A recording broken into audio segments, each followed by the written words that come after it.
ಏನು breathing period ಇಲ್ಲ. I am very clear, I will make you very clear.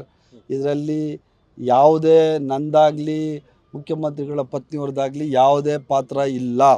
0. ಈಗ ಆ ಥರ ಪಾತ್ರ ಇದ್ದಿದ್ದೆ ನೆನ್ನೆ ನ್ಯಾಯಾಲಯ ಒಪ್ಕೊಂಡು ಸ್ಟೇ ಕೊಟ್ಬಿಡೋದಾ? ಏನೂ ಇಲ್ಲ ಅಂತಲೇ ಘನತೆವೆತ್ತ ನ್ಯಾಯಮೂರ್ತಿಗಳು ನೆನ್ನೆ ಅವ್ರಿಗೆ ವಾಪಸ್ಸು ಕ್ವಶನ್ ಕೇಳಿ ಈ ಕೇಸು ಮುಂದಕ್ಕೆ ಹಾಕಿದ್ದಾರೆ. 10ನೇ ತಾರೀಕು ಆದಮೇಲೆ ನೋಡೋಣ. ನ್ಯಾಯಾಂಗದ ಈ ರಾಜ್ಯದ ನ್ಯಾಯಾಂಗದ ಮೇಲೆ, ಸಂವಿಧಾನದ ಮೇಲೆ ಅತಿ ಹೆಚ್ಚಿನ ನಂಬಿಕೆ ಇಟ್ಕೊಂಡಿರೋ ನಾವೆಲ್ಲ ಕಾಂಗ್ರೆಸ್ ಪಕ್ಷದವರು, ನನ್ನ ಒಳಗೊಂಡಂತೆ, ಚಲುವಣ್ಣನ ಒಳಗೊಂಡಂತೆ ಮುಖ್ಯಮಂತ್ರಿಗಳ ಆದಿಯಾಗಿ ನಾವು ಎಲ್ಲರೂ ಮಾನ್ಯ ನ್ಯಾಯಾಲಯದ ಆದೇಶ ಏನಿರ್ತದೆ ಆ ಆದೇಶವನ್ನು ನಾವು ಪಾಲಿಸ್ಕೊಂಡು ಹೋಗ್ತೀವಿ.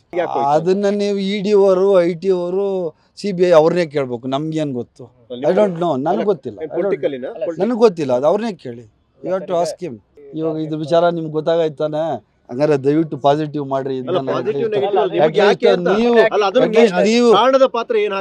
ಗೊತ್ತಿಲ್ಲ ನನಗೆ ಏನು ಅಂತ. ನನಗೆ ಬಂದವಾಗ ಆಶ್ಚರ್ಯ ಆಗೋಯ್ತು. ಇದ್ಯಾಕಪ್ಪ ಇದು ನನಗೆ ಬಂದಿದ್ದು ನೋಟಿಸು ಅಂತ. ನಾನು ಅದು ಬಂದಾಗ ನಾನು ಮಂತ್ರಿನೂ ಅಲ್ಲ.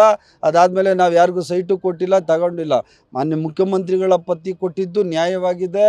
ಅದು ಸರಿ ಇಲ್ಲ ಅಂತ ಹೇಳಿದ್ಮೇಲೆ ವಾಪಸ್ಸು ಕೊಟ್ಟಾಗಿದೆ. ಮತ್ತೆ ಯಾಕೆ ಈ ನೋಟಿಸು, ಮತ್ತೆ ಯಾಕೆ ಈ ಒಂದು ಪ್ರಕ್ರಿಯೆ ನಡೀತಾ ಇದೆ ಅಂತ ಗೊತ್ತಿಲ್ಲ. ಮೋಸ್ಟ್ಲಿ ಇದೆಲ್ಲ ಮಾನ್ಯ ನ್ಯಾಯಮೂರ್ತಿಗಳಿಗೆ ಮನದಟ್ಟಾಗಿದೆ. ಅದಕ್ಕೆ ಸ್ಟೇ ಕೊಟ್ಟಿರೋದು.